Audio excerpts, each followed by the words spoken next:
Yan po ang aking gawa. Medyo ano siya.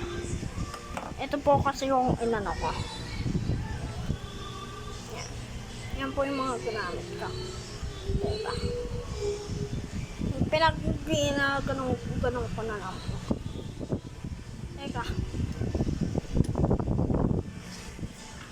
Tapos eh.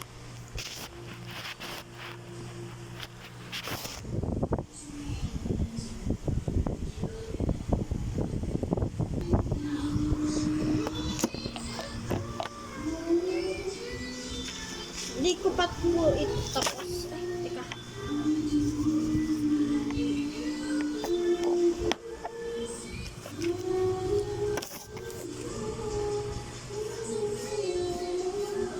Hindi ko pa po tapos to eh. Hindi naman ang ano.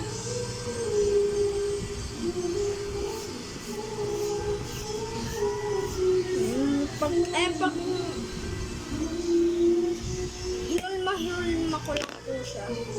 Ito na po yung kalabasan.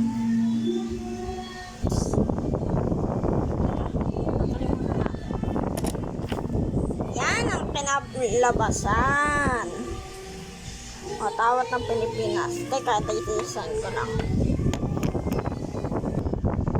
Yan ang kinalabasan.